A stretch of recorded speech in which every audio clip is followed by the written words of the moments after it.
Welcome to Renewables Unscripted, a show where we talk to entrepreneurs that are shaping and have shaped the renewable energy industry. Today, I have the great pleasure to talk to Vikram Aggarwal from EnergySage, a company that was just recently acquired by Schneider Electric. Today, we'll be talking about the entrepreneurial journey from start to finish and beyond, but mostly focusing on the messy middle, what happens behind the scenes that we don't really get to talk about that often. Unfortunately, today, James, my co-host, can't make it with me, so I'll have the pleasure to do it by myself. So let's just get into it. Welcome, Vikram.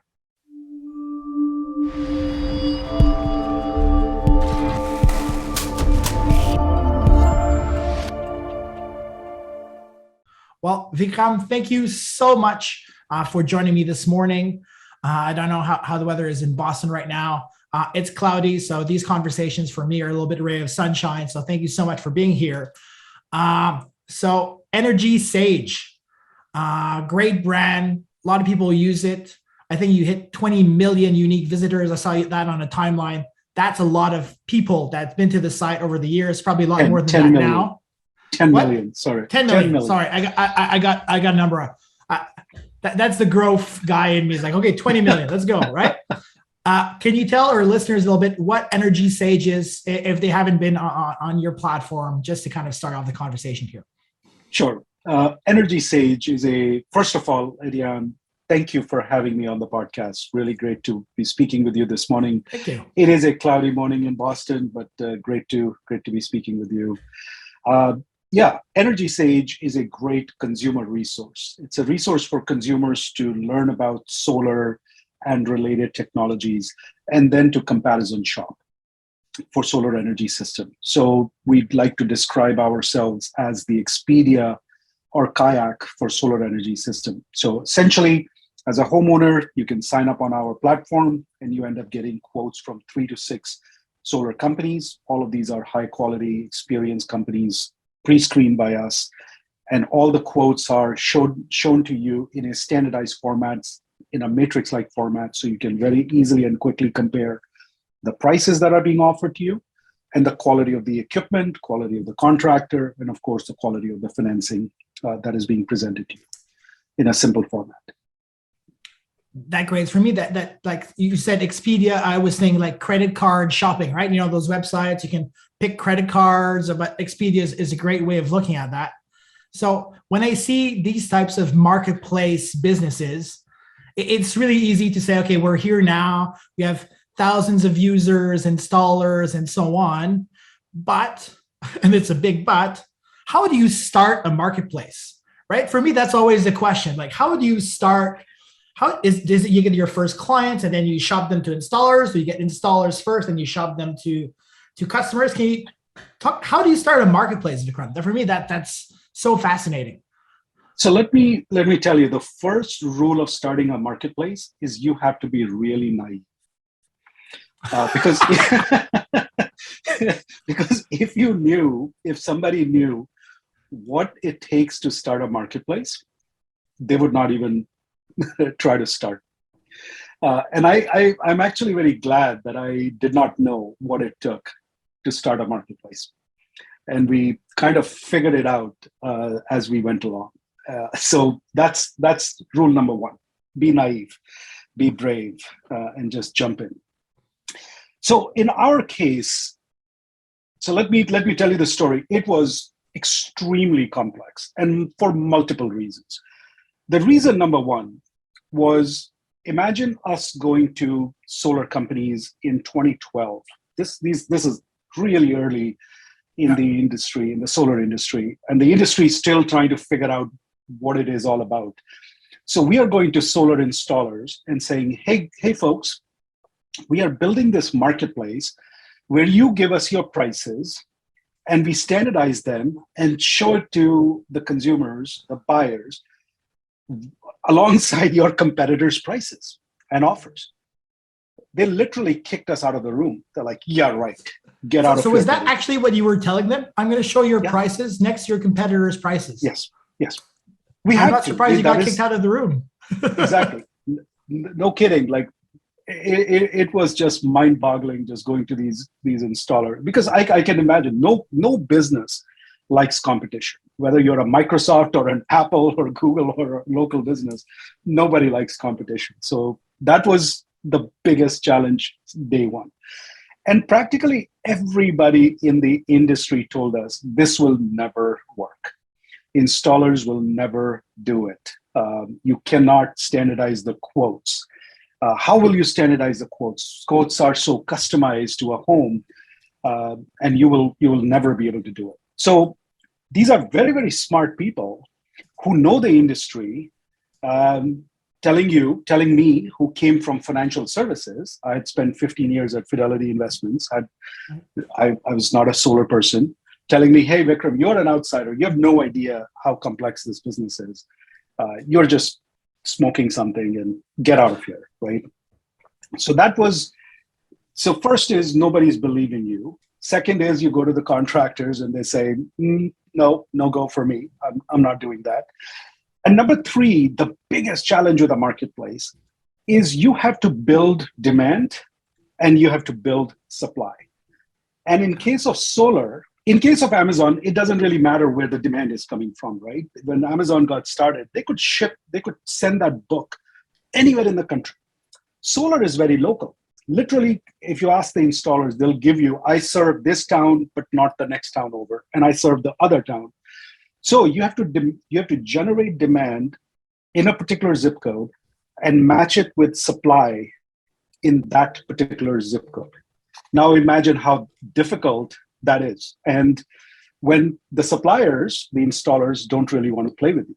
So those were the three major. There are dozens of other challenges, but let me just stick with the three big ones. So you're a naive outsider. Sorry, I'm using your words, right? So you're a naive outsider coming to solar, looking at this and say, hey, this would make sense, right? If I'm a homeowner, I log into this platform, I want solar, but I know nothing about solar. And I think you guys have a lot of experts in-house to help accompany your customers now, which I think is brilliant, by the way. And then say, well, I'm going to get competing quotes, competing systems designs, and I'm going to educate myself and then make an informed decision. I think that makes a lot of sense in 2022. Yes. What I like to consider is 10 years ago, you were saying 2012, this is a completely new concept. So do you think you were too early in the market, or were you just at the right time? Can you tell me about that? For me, the timing is always super important. Yes, sure. So people would say we were early. My view is you have to start in a market, I would say 2 to 3 years before prime time, okay, right? Because if you start when the market is ready for you, it might be too late. It takes any business like ours, especially 2 to 3 years to fine tune what you build. So we have a concept, right? We released our beta version in February of 2013. The whole year, the rest of the year, from February to December, we were just fine tuning the platform. So guess what? We start building it, conceptualize it in early 2012, define what we're going to build, start building in summer of 2012, launch a beta version in February until December. So almost 2 years, you are just building something, right? You're just trying to figure out, and there are so many steps. I'm not even going into the detail of what it takes to build a marketplace, right? So 2 years just to get the platform, call it out of beta. It is not working as well at this point. Like beginning of 2014 is what we say, okay, fine, product is launched. But over the last now 9 years or 8 years since then, we're still fine tuning the platform. It never gets done, right? So you have to be 2 to 3 years ahead of schedule, ahead of when the market is ready. Well, I know we launched, and I feel we were early, and it takes a lot of energy because you're the evangelist for the concept, right? You're on your soapbox at conferences, in front of investors, in front of prospective clients, and say, no, trust me. Like, not only is there an opportunity here, there's value for you as a customer, or there's value for you as an installer. And that just takes a lot of time and effort and so on. And we're talking with another entrepreneur on the show. And like sometimes you need to fit into neat little boxes, right? To kind of get people's interest. So was that a concept that was for you was easy to explain to prospective investors, prospective outside parties? Like, hey, we're EnergySage, we're a marketplace, and that's easy, or was that hard? It was hard. It was the easiest. The one reason why I kept going, why my team kept going, was consumers loved it. That was our saving grace, if you would, right?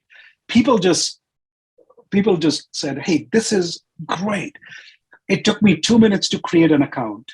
And by the way, we don't require a phone number. So if people who know the solar industry know that if you start the solar shopping process traditionally, you will get bombarded by phone calls like anything, right? So in our case, people create an account, literally takes 2 minutes, and you get multiple options right away, right?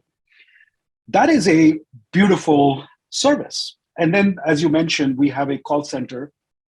We have energy advisors that consumers can use.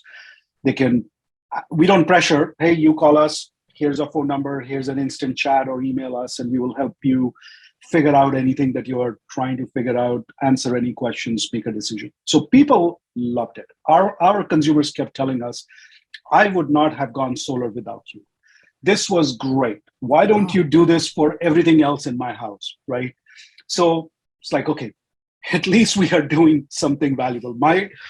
Back in the day, I would joke, I would say, if we died today, would somebody cry at our funeral, right? Are we adding value? And at least that's what made us feel good, that we are really adding value to the consumers. Consumers love it. So that is what we were able to. So for the consumers, it was clear. For the industry, of course, the challenge remained. Nobody wanted to be compared. Comparison shopping is difficult. Even today, even after 10 years, there are a lot of solar companies that don't want to be comparison shopped, right? They don't want to participate on our platform. That is fine. They can charge 20, 30, 40% more from the same consumer by going direct to the consumer. So they don't really want to participate. For the investors, the biggest challenge was, and again, you have to go back all these years, people still did not understand solar. People always thought solar was a very niche industry. Unless you were part of the solar industry, all investors thought solar is niche. How big can this be? Even till last year, there were investors who would be like, I don't think this will be ever a big industry, right? So I know that is, there are people out there still, but 7, 8, 9 years ago, they were everywhere. I know, and that's really interesting, right? Because you're also riding the coattails of an industry we're just getting started. And once again, the people who are probably listening to this right now know this, right? It's called Renewables Unscripted. People are engaged and so on. There's so much yet to do. Solar is just getting started, people. And I think that's an important thing. And customers and consumers and prosumers, like we've seen huge learnings and a democratization of solar, which I think is great. And we're going to see a great revolution on the C&I front, I think, in the coming years, much of what you've seen on the residential side. At least that's my view. I don't know if you think the same. But that's the important thing, to like starting before everybody's on board, I think is a great message. But we are naive when we start something, but that's okay, right? That's part of the journey. So what for you is that first big milestone? You said launch in 2014. That's the kind of where the product was really launched. So if you had to put, like, in software, we always talk about inflection points, right? All the investors like to see a nice hockey stick. I don't know what models they read, but it's like sticks go in different shapes. And if you play hockey, you can break a stick sometime. But what's that inflection point for EnergySage? When can you say, hey, from this moment, and it was easier? Because it on that part of the curve, it's hard. And I love the fact that you say, hey, consumers loved us and that pushed us forward. That's cool. But what's the click? What happened? What made it go up like that? Sure.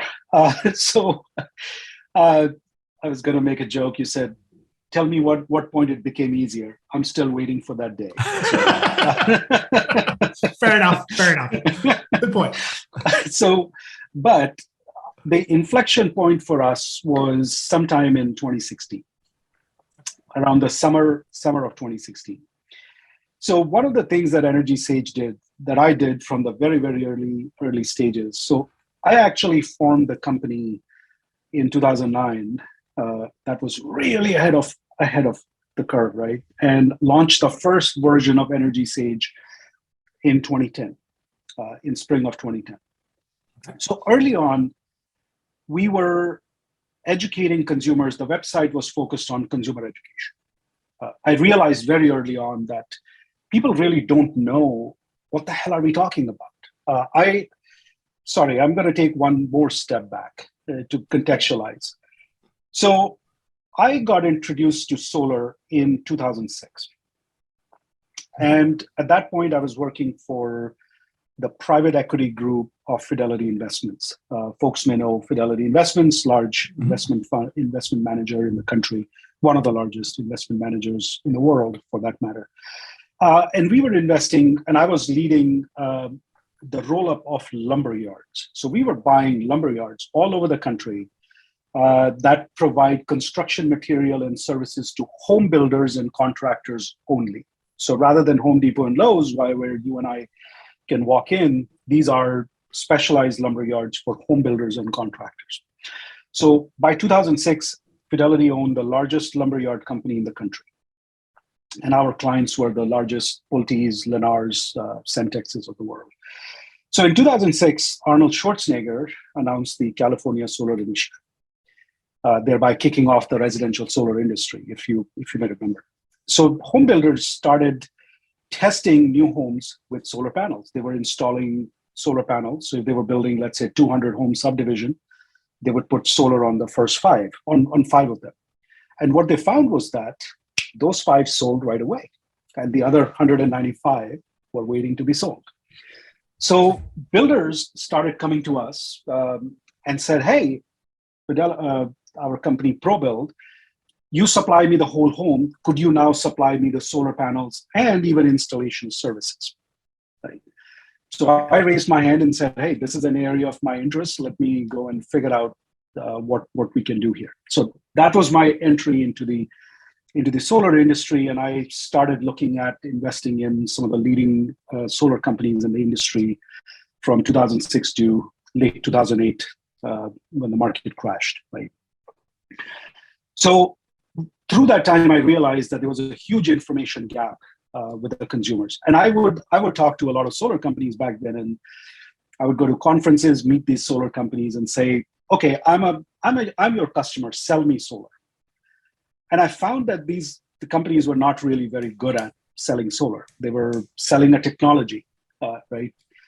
So that gave me the idea. It's like, okay, maybe there is a room for educating consumers and helping them understand what they should consider. And because I was involved with the whole home, my first website was very much focused on educating consumers about a whole suite of products and services. So solar photovoltaics was one, looking at solar thermal, geothermal, combined heat and power systems, biomass systems, you name it, right? Small wind turbines back then.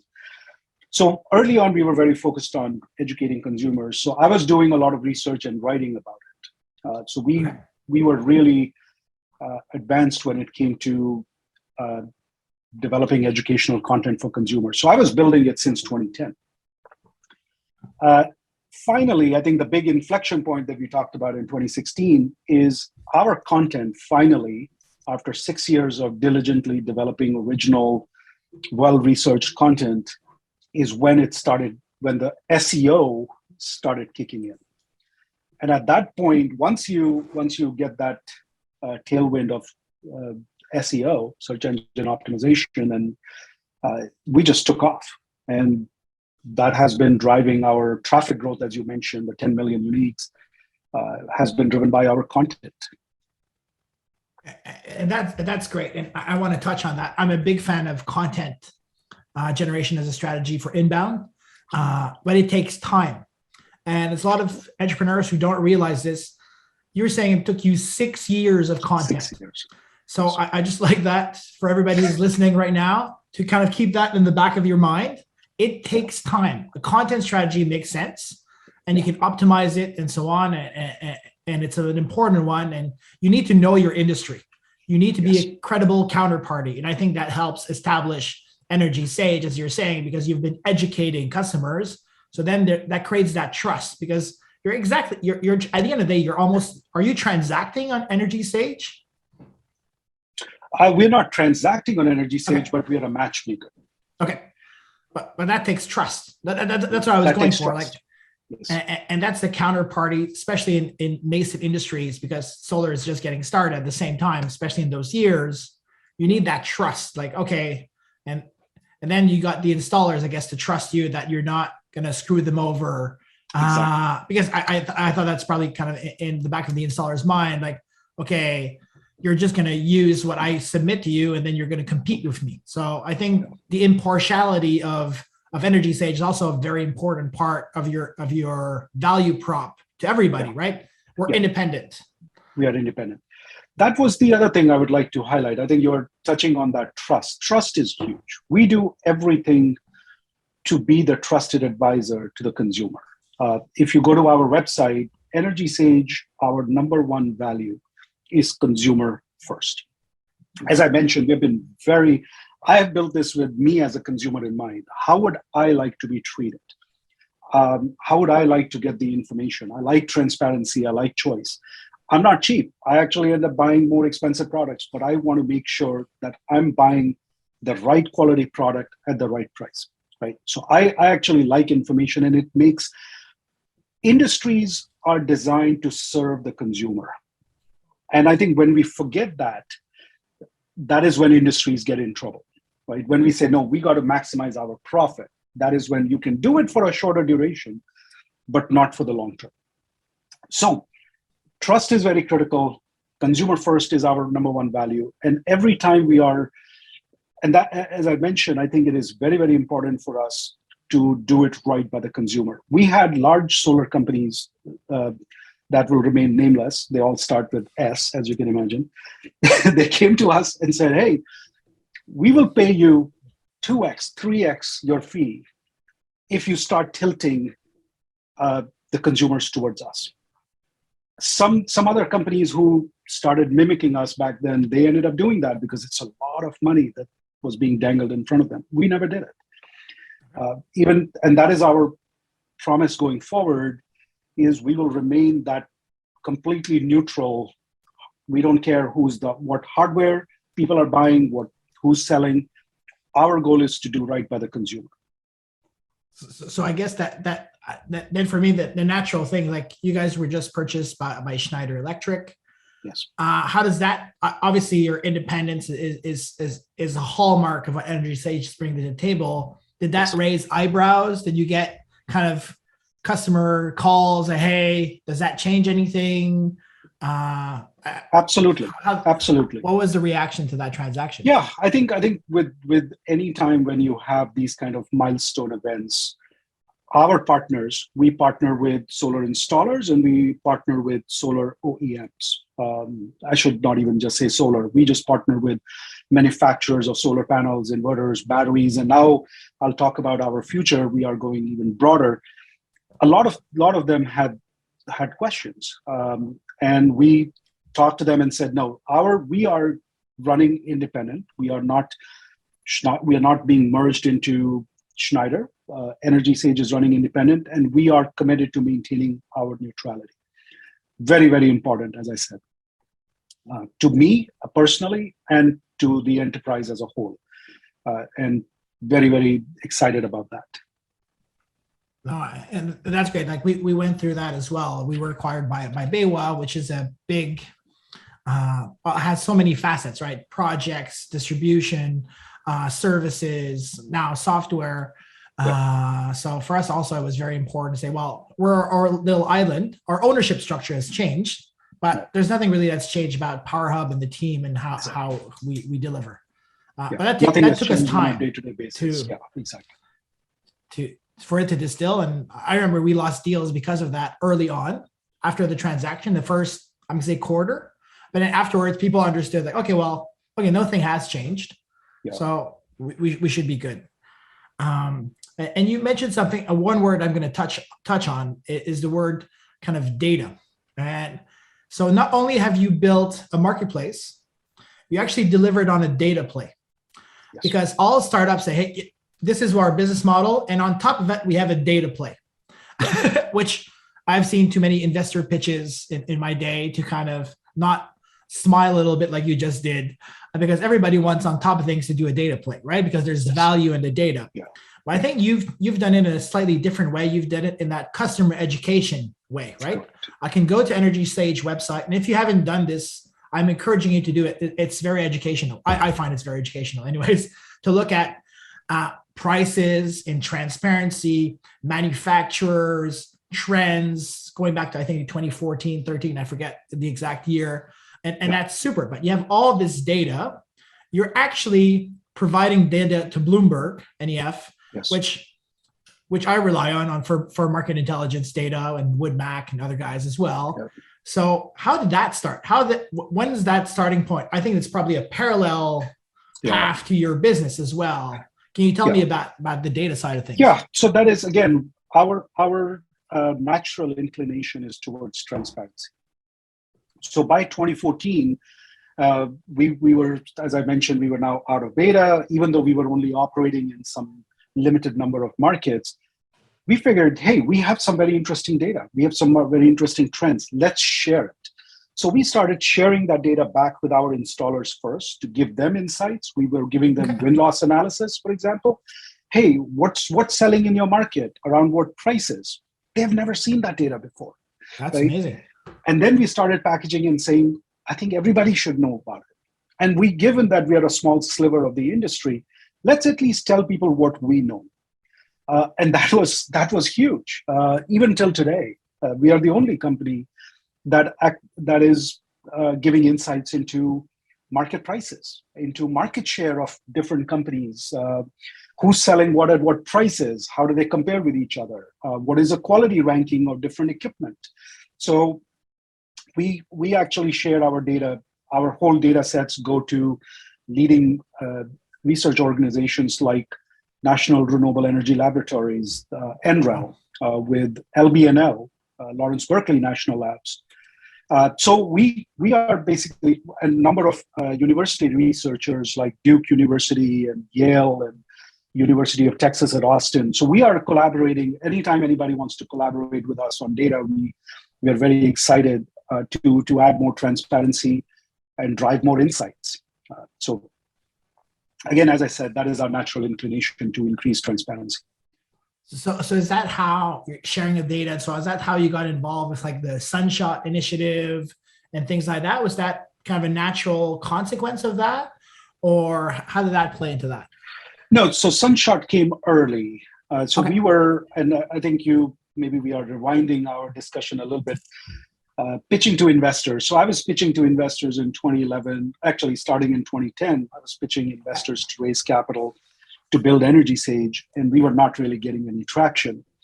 So the first, as I mentioned, people didn't realize that this is a big industry and growing industry. And just to help people understand how big this is, I started using the analog that residential solar is nearly as big as NFL. And NFL, as we know, is big, right? So that's good. But even that's then, good. I'm going to use that. I'm going to use that. That's good. Yes. So initially that was very, very challenging to find investors. So we actually pitched to the Sunshot Initiative in 2012, in early 2012, the idea of building this marketplace. And the initial funding to build this marketplace came from the US Department of Energy's Sunshot program. So EnergySage will not exist had it not been for the Sunshot Initiative. So I'm a big fan. I think the Sunshot team is still there, even though the program is no longer active. But we were very thankful to them. And the Sunshot Initiative, if I remember correctly, is the goal is to get for $1 fully installed, right? That was the Correct. goal of the Sunshot. Yes. Yes. I saw your data. We're about 236, 237. No, we are currently, I believe, the latest report is around $2.80 or $2.70. I forget. Okay. The $1, the DOE goal was achieved for utility scale. Yeah, that was their goal to achieve that. And yes, that was achieved. So you got Sunshot money that started you kind of going and forward and so on. I think you raised money after that from like investors and so on. So did that get progressively easier?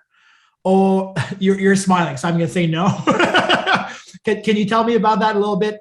And did anything change? For me, that's also a point in a lot of startups is when you get, I'm going to say, more formal money. It changes things in the organization. So if you can share a few stories from that, Vikram. Sure. So Sunshot was definitely a shot in the arm, pun intended, I guess. It actually helped us secure our first investment round from angel investors. So right when we got that investment from Sunshot, we were able to secure some initial funds. And then over our history, we only raised money from angels and angel groups. So there is a group out of Boston called Launchpad Venture Group. Highly recommended group. If people are looking to raise capital, please speak with them. They're very professional, one of the best groups out there for capital. The other group that ended up supporting us very materially was Massachusetts Clean Energy Center. It's a group similar to NYSERDA in New York. NYSERDA has a bigger brand, so that's why I'm using the MassCEC, as it's called, is also a very influential quasi-public agency that is running renewable programs in the state of Massachusetts. And they have an investment arm, and they ended up also co-investing in EnergySage together with angel investors and angel groups. So together with Launchpad, DOE, and MassCEC, we were able to raise good amount of capital over the years and grow the company. But it never really became easy. I kept pitching to investors and kept hearing a lot of skepticism from other angel groups, from VCs, that this is a very niche industry and it just will not grow, and they were just not comfortable making an investment. But you've obviously proved them wrong because you're here today. You've transacted and so on. And I saw your press release on the transaction and so on, say, okay, well, now we found a home of sorts. Now we can do more. So I'm a big fan of focus when it matters. And that's usually the onset of the business. Like if you don't focus laser sharp and that you were focused on the consumer, that's what got you all the way here. And that's really commendable.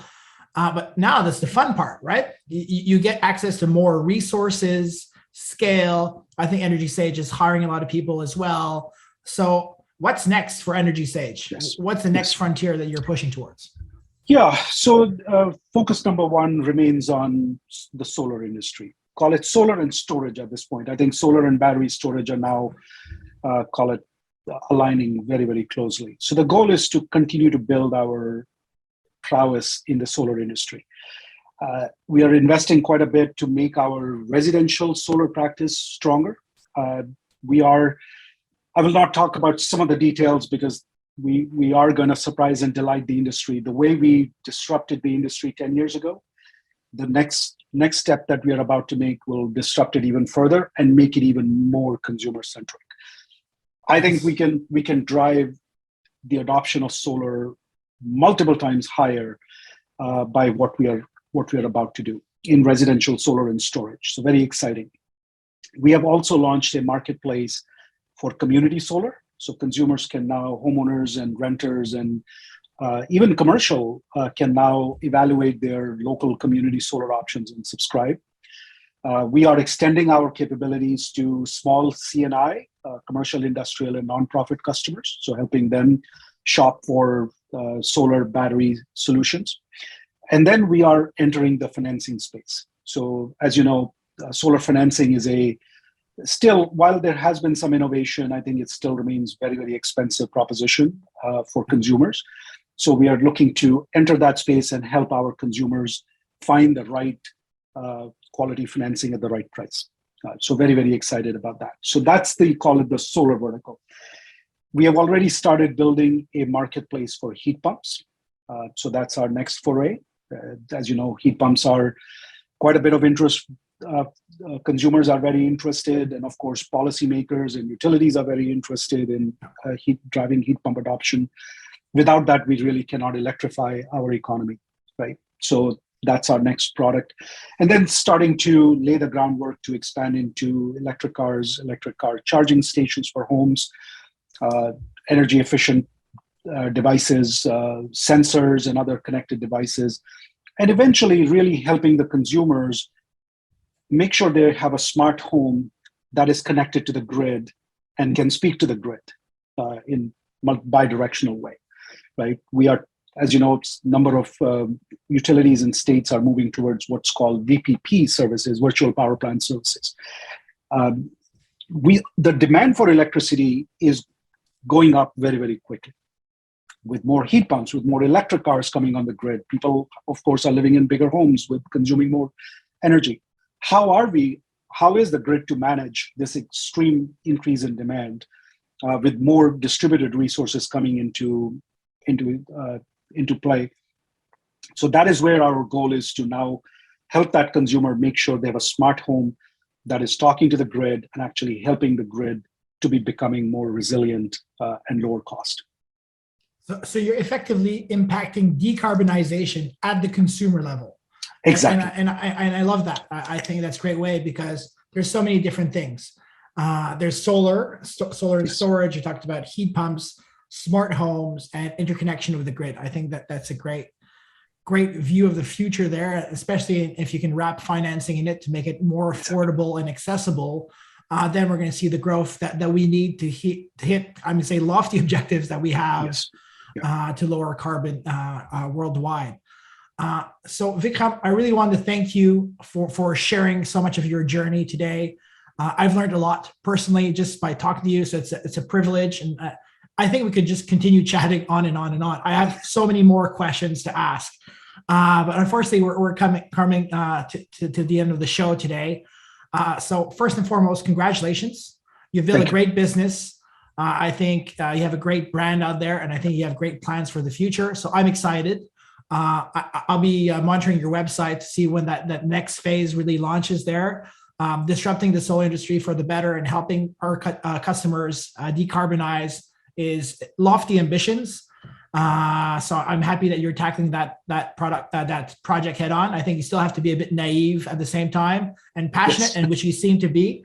And naive is not a bad word, by the way. I just want to make sure that it's idealism. It's a different way of saying those same thing. And that's important for every entrepreneur.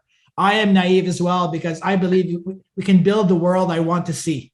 And that's what I'm hearing from you, Vikram, today. So I'm excited. So congratulations to you. Congratulations to the entire EnergySage team. And we didn't talk about the whole team today. That's such a big part of any entrepreneur's journey, is the team behind them. So props to the EnergySage team itself. And Vikram, maybe I leave you some concluding words for our listeners today.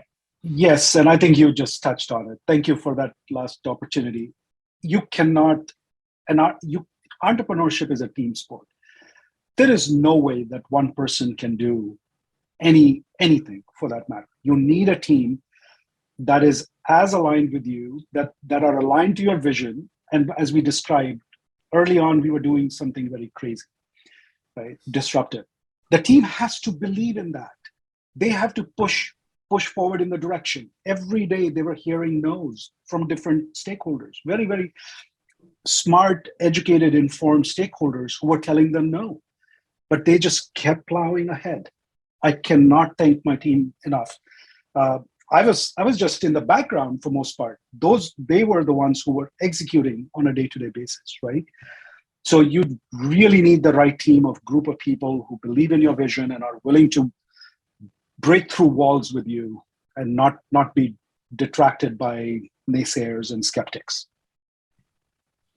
And that's where I'm going to tie it back to the voice of the customer, which will have supported you through your journey. And that's because of the focus on the consumer.